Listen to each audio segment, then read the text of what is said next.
हम्म। अभी हम पहले से लेकर ये जितने भी द्वीप समुद्र है उनकी चर्चा कर रहे हैं। तो पहले से लेकर 2.5 द्वीप तक तो ये हो गया हमारा मध्य लोक। उसके बाद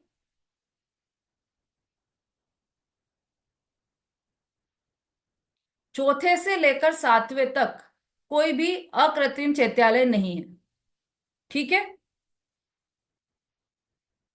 फिर 8वें में अकृत्रिम चैत्यालय है। कौन से कितने हैं 8वें में? आठवो द्वीप नंदीश्वरम भास्वरम भवन बावन प्रतिमा नमो सुक्करम। तो वहां पर 52 अकृत्रिम चैत्यालय हैं 8वें द्वीप में। फिर 9वें 10वें इसमें कोई भी प्रकार के अकृत्रिम चैत्यालय नहीं है। फिर 11वें में कुंडलवर द्वीप में अकृत्रिम चैत्यालय है। कितने हैं? 4। बहुत बढ़िया। फिर 12वें द्वीप में कोई भी अकृत्रिम चैत्यालय नहीं है। फिर 13वें द्वीप में अकृत्रिम चैत्यालय है। कितने हैं? बहुत बढ़िया ललिता जी। 4 अकृत्रिम चैत्यालय हैं। ठीक है। ये पूरे हमने द्वीपों का देख लिया। इस तरह के आगे आगे और समझते जाना। अब जो समुद्र है उसमें जो 5वां समुद्र है उसका नाम क्या है? जो समुद्र आपने लिखे हैं उसमें 5वें समुद्र का नाम, उषा जी। चीरवर। बहुत बढ़िया। क्षीरवर कहें या क्षीर सागर, तो ये जो क्षीर सागर समुद्र है इसका जल, क्षीर सागर समुद्र का जल कैसा है? यहाँ पर निर्जंतु है ये जल। यहाँ पर कोई जीव हाँ जंतु जी। नहीं है। और दूध के समान सफेद और निर्मल है ये क्षीर सागर का जल। इसीलिए तीर्थंकरों का जब भी जन्माभिषेक होता है, पांडुक शिला पर ले जाकर करते हैं ना तीर्थंकरों का अभिषेक, तो वहां पर इसी क्षीर सागर के जल से उनका अभिषेक होता है, क्योंकि ये निर्जंतुक है और दूध के समान शुद्ध और सफेद है।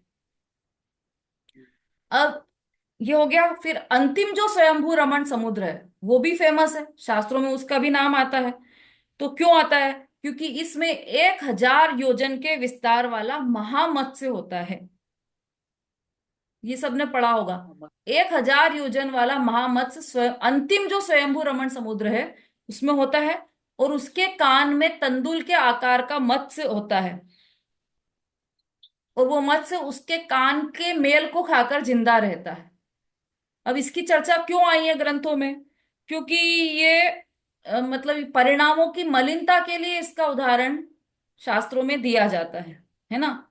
ये जो 1000 योजन वाला महामत्स्य है स्वयंभू रमण समुद्र में, वो 6 माह तक तो सोता ही रहता है। इतने बड़ी अवगाहना वाला है ना ये। तो 6 माह तक सोता है।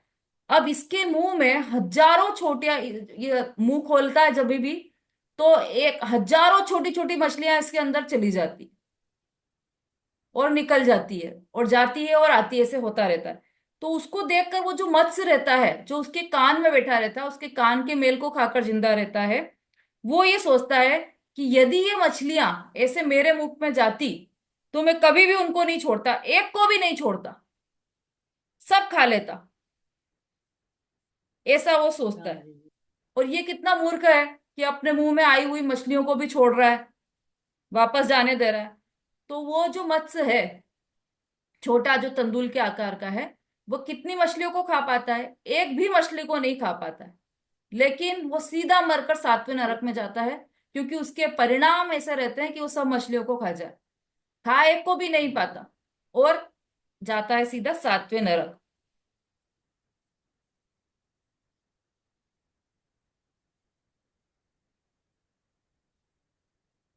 ठीक है। ये मुख्य मुख्य बातें हैं। कल कल एक बात और प्रश्न पूछा था, रेणु जी ने पूछा था शायद परसों, तो वो भी आप जान लीजिए। जो समुद्र है उनके जल का रस कैसा होता है, रंग और स्वाद कैसा होता है, ये भी जान लीजिए। तो जो पहला लवण समुद्र है, उस लवण समुद्र के जल का स्वाद लवण के समान ही होता है, मतलब नमक के समान ही खारा होता है। चौथा चौथा समुद्र कौन सा है? चौथा तो दीजिए है वारुणीवर। हाँ, वारुणीवर समुद्र। वारुणीवर। तो ये जो वारुणीवर समुद्र है उसके जल का स्वाद वारुणी के समान है। वारुणी मतलब मदिरा। मध्य। शराब के समान। पांचवा समुद्र की तो हमने बात कर ही ली है अभी। पांचवा समुद्र क्षीर क्षीर सागर है। तो वो क्षीर सागर दूध के समान रहता है। उसका टेस्ट भी दूध के समान होता है। छठा समुद्र कौन सा है, नाम रेणु जी? घृतवर। छठे घृतवर समुद्र, घृतवर। हाँ, तो घृतवर, घृत किसको कहते हैं? घृत अर्थात घी। तो घी के घी टेस्ट के समान। उसका वो जल रहता है वहां पर। जी जी।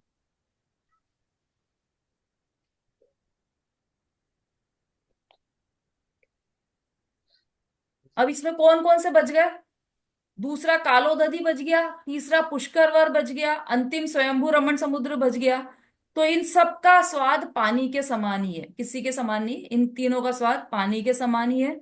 और बाकी के जो असंख्यात समुद्र हैं, हाँ। उन सब का हाँ, स्वाद, उनके जल का स्वाद गन्ने के रस के समान है। छह समुद्र जो रास्ते में आता है। जी, जी। ईश्वर मधु और ईश्वर का मधु और पानी के ईश्वर। ठीक है। अब इच्छा तो नहीं हो रही कि हम तो वहीं चले जाएं, फिर समुद्र में गन्ने का रस पिए आराम से, या फिर वो घी जैसा समुद्र है पूरा, पूरा का पूरा समुद्र ही घी है, तो वहां से घी ले पर आए। ऐसी इच्छा तो नहीं हो रही। तो पर वहां तो नहीं जा ईश्वर सकते मधु। आप, क्योंकि लवणोदधि, कालोदधि और स्वयंभू रमण समुद्र, केवल ये तीन कर्म भूमि संबंधी हैं। इसलिए इसमें दो इंद्रिय से लेकर सेमी पंचेंद्रिय जीव रहते हैं। जलचर जीव, जलचर जीव की बात है। इस समुद्रों में केवल इन तीन समुद्रों में ही जलचर जीव रहते हैं। हाँ और दीदी, बीच तीन के जो समुद्र जो असंख्यात समुद्र हैं वो भोग भूमि संबंधी है, इसलिए उसमें जलचर जीव नहीं रहते। पाए जाते हैं ये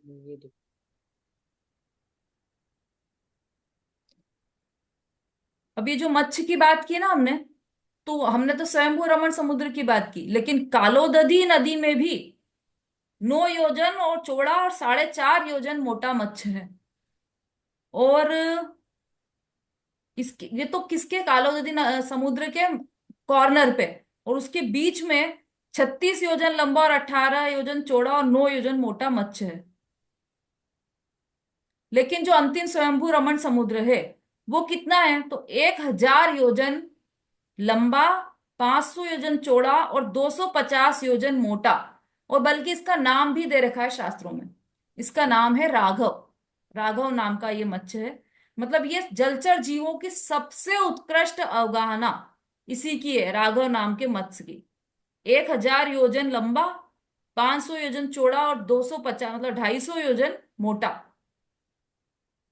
ये राघव नाम का मत्स्य है। कहाँ पर पाया जाता है ये? दीदी सब स्वयंभू रमण में। हम्म।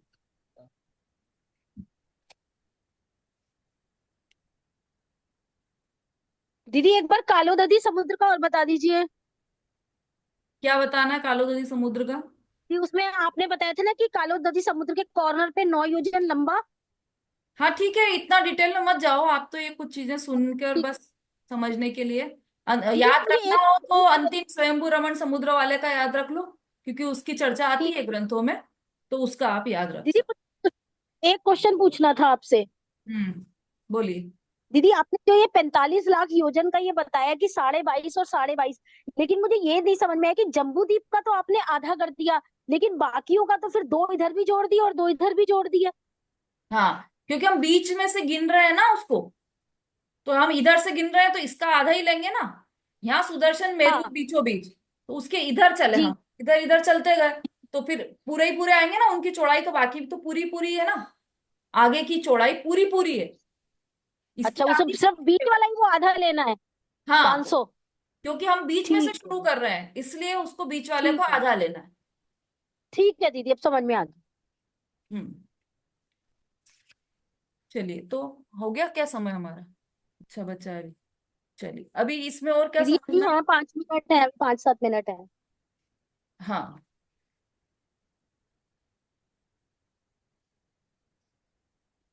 इस 1000 योजन नीचे जमीन और अब हमारा जो सूत्र नंबर कोई भी जो देश का व्यास नो था, उसमें मेरू पर्वत की बात आई है कि उन द्वीप समुद्रों के मध्य में मेरू है नाभि, जिसकी ऐसा 1 लाख योजन विस्तार वाला जम्बू द्वीप नामक द्वीप है। तो मेरू द्वीप बीच में है, मेरू पर्वत बीच में है उसमें, है ना। उसकी चर्चा अब हम करते हैं, मेरू पर्वत की चर्चा, सुमेरु पर्वत की चर्चा। तो सुमेरु पर्वत कैसा है, इसको सुदर्शन मेरु भी कहते हैं। तो ये 1,000 योजन की इसकी तो नींव ही, इसकी नींव ही 1,000 योजन की है। अच्छा, कोई प्रश्न है क्या आप लोगों का? निशा जी।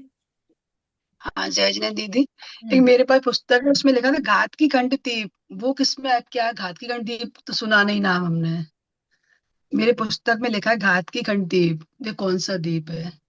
दूसरे नंबर दूसरा। पे द्वीप है ना, ये तो अभी तो चर्चा हुई। हाँ तो पहला जम्बू द्वीप, मैं और उसके बाद अच्छा। श्रवण समुद्र, का। दूसरा घाटकी खंड द्वीप, उसके बाद कालोदधी समुद्र, फिर पुष्कर द्वीप। ऐसा तो दूसरे नंबर का द्वीप घाटकी। मैं लिख नहीं पाई, वो मुझे लगा घात की खंड द्वीप में सुना नहीं। ठीक है ठीक है देखो। हाँ बोलिए, कौन है सैमसंग? रंजना जी बोलिए। जय जिनेन्द्र दीदी। मैं हाँ मैं बोलिए। ये कह रही थी ना, जैसे आप गोलाई के आकार पे जो बताया ना जम्बू द्वीप, तो हम्म। जो असंख्य जो जम्बू द्वीप है ना, तो वो गोलाई आकार के किनारे किनारे तो होंगे। नहीं, नहीं गोलाई आकार के नहीं है वो चूड़ी के आकार के हैं। ये जो नहीं मध्य है तो। वाला जम्बू द्वीप है, केवल वो थाली के आकार का है, बाकी के सब द्वीप समुद्र चूड़ी के आकार के हैं। अच्छा, चूड़ी के आकार के हैं। तो इसी जैसे इसी लाइन में है कि आगे जाके आप बताइए ना, जैसे तो दोबारा चालू हो जाते हैं तो वो उसके बाद अंत में हाँ फिर दोबारा चालू हो हमारे। रहे हैं ना, यहीं से ही, मतलब चूड़ी के आकार में रहेंगे वो, अच्छा, चूड़ी के आकार के किनारे किनारे पे ही रहेंगे ना, यही तो। चारों तरफ। चारों तरफ रहेंगे ना, यही मैं पूछ रही थी। यहीं से शुरू होंगे ना फिर, यहीं से। यहां से नहीं शुरू तो होंगे। दीदी पहला जो जम्बू द्वीप है वो तो थाली के आकार का है, लेकिन बाद में जो 16 के बाद जम्बू द्वीप आएगा वो तो फिर वो चूड़ी के आकार का वो ही होगा चूड़ी ना। के आकार का है, वो चूड़ी के आकार जी का जी जी, ठीक है। है ना। अच्छा अंजू ठीक जी है आ गया दीदी। समझ में? हाँ आगे दीदी आगे। जय हम्म। जय। रंजना जी बोलिए। हाँ दीदी जय जिने। मैं ये कह रही थी दीदी, ये जो जम्बू द्वीप है ना वो 1 लाख योजन का है। और हाँ। ये लवण समुद्र 4 लाख योजन का है। और नहीं तो घात की खंड 8 लाख योजन का है घात की खंड। नहीं। जी दीदी। लवण समुद्र 2 लाख योजन का है। हाँ। अभी तो दिखाया चित्र में, देखो आप फिर से। अच्छा। ये देखो जम्बू द्वीप 1 लाख योजन, फिर ये लवण समुद्र 2 लाख योजन, फिर घातकी खंड 4 लाख, फिर कालोदधी समुद्र 8 लाख, और फिर पुष्कर द्वीप 16 लाख। जी। ठीक है। जी दीदी। चलिए, अब हाँ हम मेरू की बात कर रहे हैं। सुदर्शन मेरू तो 1,000 योजन की नींव है। पहले तो ये जानो कि सुदर्शन मेरू है कहाँ पर। तो जम्बू द्वीप के बिल्कुल बीच में सुदर्शन मेरू है। अभी जो हमने देखा था ना सुदर्शन, जो जम्बू द्वीप का चित्र, उस जो थाली के आकार का है उसके बीचों बीच सुमेरु पर्वत है। अब हाँ मंजू जी अभी लेते हैं प्रश्न इसके बाद में, है ना। इस मेरू की 1,000 योजन की नींव है, अंदर नींव ही उसकी 1,000 योजन की है। और 99,000, ये 99,000 योजन ऊंचा है ये। तो 1,000 नीचे और 99 ऊपर, तो कितना हो गया? 1 लाख योजन का पूरा सुमेरु पर्वत। और उसके बाद 40 योजन की इसकी चूली का है, जैसे ऊपर से निकलने वाला इसकी 40 योजन की चूली का है। तो 1,40,000 योजन ऊंचा ये सुमेरु पर्वत या सुदर्शन मेरु है। इसके बाल मात्र अंतर से सोधर्म स्वर्ग का रिजु नामक इंद्रक विमान, मतलब मध्यलोक वहां से प्रारंभ हो गया जहां पर ये सुदर्शन मेरु मेरु की चूली का खत्म हुई, और उसके एक बाल बराबर अंतर से और ऊर्ध्वलोक चालू हो जाता है, जिसकी चर्चा अब आएगी चौथे अध्याय में, है ना।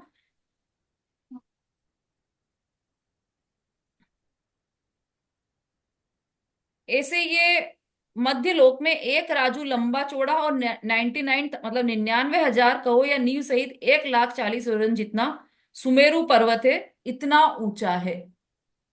ये सुमेरु पर्वत। जो ये जो जम्बू द्वीप है ना, उसका नाम जम्बू द्वीप इसलिए पड़ा है कि यहाँ पर एक जम्बू नाम का वृक्ष है।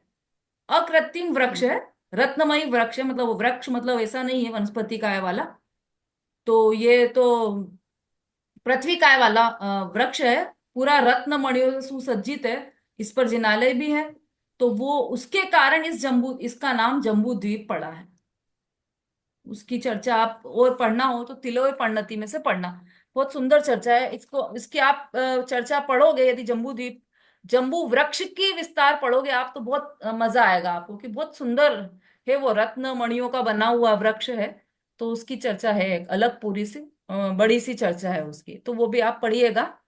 हाँ, समय हो गया अपना। सुदर्शन वेरू की भी चर्चा हमने कंप्लीट कर ली है। अब प्रश्न बोलिए मंजू जी और कुंद प्रभा जी। दीदी मेरा क्वेश्चन ये था हम्म। कि जो हम लोगों ने अभी लिखा ना 45 लाख योजन वाली बात, हाँ तो उसमें आधा इधर और आधा इधर, तो हाँ। 1 लाख में से तो आपने ये लिखवाया था 50,000 योजन, हम्म। आधा हो गया। और फिर लवण समुद्र 2 लाख का ही लिखवाया है दीदी, अरे आप एक कहाँ थे तरफ। अभी? अभी तो ये प्रश्न किया रेणु जी ने, उसी का तो उत्तर मैंने दिया था। सेम प्रश्न किया है। मैं दीदी मैंने तो यही लिखा है इसमें, 50,000 के बाद फिर 2 लाख का हो गया वो। हाँ, यही तो आएगा। ये 2 लाख, 2 लाख तो हाँ, दीदी ऑलरेडी, यही क्वेश्चन किया था मैंने। लवण समुद्र ऑलरेडी 2 लाख का है। तो तो वो ये 2 ही लाख के आएगा आकार का है ना, पहले। पूरी के आकार का, तो वो चारों तरफ से दो ही है। नहीं, देखो आप एक बार इसको वापस से, मैं स्क्रीन शेयर कर रही हूँ, एक मिनट फिर से देखो, आपको फिर समझ में आ जाएगा पूरा। अः देखो, ये यहाँ पर बीच में सुमेरु पर्वत है। रेणु जी मंजू जी ध्यान से देखना। जी सुमेरु जी पर्वत, जी। यहाँ से हम चले, इधर चले चलते, तो हम यदि हम समझ लो पैदल पैदल चल रहे हैं, तो हम कितना चले? पचास दो हजार लाख चले। जी। ठीक है। फिर यहाँ से चले, लवण सागर में चले, हम नाव में बैठकर चले, तो यहाँ तक पहुंचे तो कितने चल लिए हम? 2 लाख। अच्छा। नहीं, यहां से लेकर यहां तक कितने चल लिए? दीदी 2.5 लाख। हम्म। बिल्कुल सही, बहुत बढ़िया। फिर यहां तक कितने चले? दीदी 6.5 लाख। हम्म। हम्म। और फिर यहां तक कितने चले? दीदी 6.5 और 14.5। और फिर यहां तक कितने चले? 14.5 फिर 8 और जोड़ लें। कितने हो गए?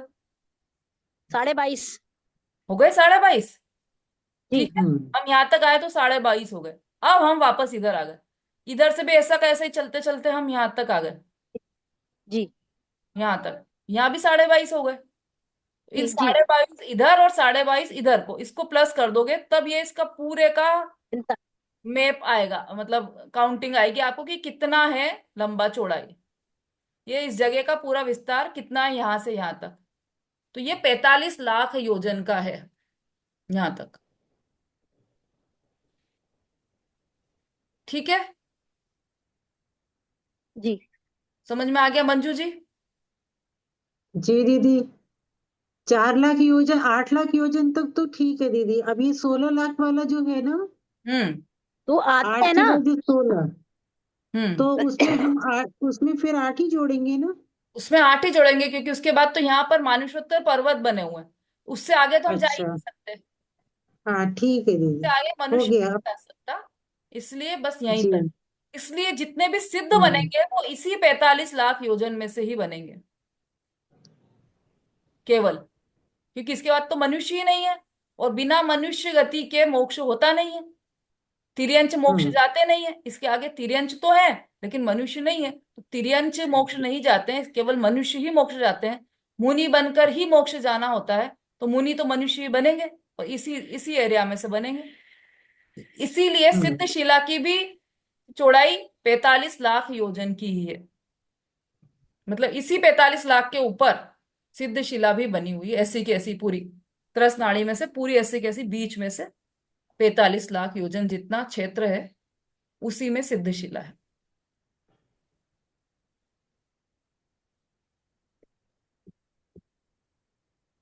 ठीक है, इतना क्लियर हो गया। सुदर्शन मेरु की रचना भी हमने देख ली।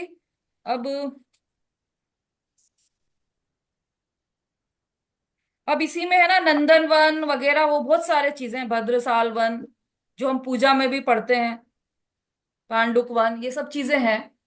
तो वो अभी यहाँ पर, अभी इतना अपन डिटेल में नहीं ले रहे हैं, अभी तो इतना ही चलेगा हमारा। अब ये हमारे 3 सूत्र हो गए।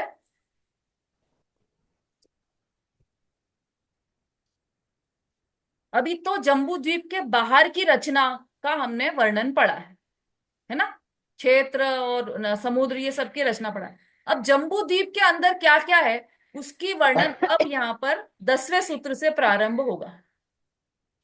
ठीक है, तो कल क्लास है ना आपकी, 10, 11, 12 और 13, ये 4 सूत्र कल इकट्ठे लेंगे हम, क्योंकि अंदर की रचना है, जम्बू द्वीप के अंदर की रचना इसी चारों सूत्रों में है। हाँ, कुंद प्रभा जी कुछ बोलना चाह रहे हैं आप? दीदी जो अभी आपने बोला ना कि ये अधोलोक बाल के बराबर उसमें वो है, हाँ, तो दीदी बाल मीन्स मतलब क्या समझे अपन? अपना बाल। हाँ, तो बाल तो दीदी लंबे बहुत होते हैं, अरे समझे? मोटाई मोटाई, मोटे कितने होते हैं बाल? अच्छा, बाल की मोटाई के बराबर अधोलोक शुरू हो जाता है। हाँ, मतलब कुछ गैप ही नहीं है दोनों में, बाल के जितना गैप है। वो भी इसलिए क्योंकि उस चूलिका के आधार से वो नहीं है ऊर्ध्वलोक, ये बताने के लिए ये बताया। उस पर टिका उसका हुआ नहीं है, सुमेरु पर्वत की हाँ, चूलिका उसका पर टिका हुआ नहीं है मध्यलोक, वो अपने अपने उसका आधार से। आधार अलग है। हाँ, हाँ, वो उसका आधार अलग है। वो अपने ही अच्छा, आधार से है, ऊर्ध्वलोक अपने ही आधार से, ये बताने के लिए बताया। क्योंकि वास्तव में तो ये बाल बराबर की दूरी तो कुछ दूरी है ही नहीं, फिर क्यों बताई दूरी है ही शास्त्रों नहीं में? है। क्यों बताई शास्त्रों में? हाँ, वही इसीलिए तो। बताई है क्योंकि ये मत समझना कि उस चूलिका पर टिका हुआ है मध्यलोक, वो अपने आधार से, नहीं चूलिका नहीं, के आधार से नहीं है, इस ये बताने के लिए बताया। ठीक है दीदी। ये हाँ, बाल का कई बार शास्त्रों में प्रवचन में सुना, लेकिन क्लियर नहीं हुआ था ये। हाँ ठीक है, चलिए अब आप कल की तैयारी सब लोग थोड़ा थोड़ा पढ़कर आइए आप। 10, 11, 12 और 13वां सूत्र कल हम लेंगे। जी। जावाणी के ज्ञान से सूझे पुकारो, ओ वाणी मस्तक बोलिए जवानी माता की जय, आनंद धर्म की जय, आचार्य उमा स्वामी की जय। जय जिनेन्द्र सभी को। जय जिनेन्द्र। जय सभी को जय श्री जिनेन्द्र। जय जिनेन्द्र। जय जिनेन्द्र सभी को। सभी को जय। जय जिनेन्द्र। जय जिनेन्द्र।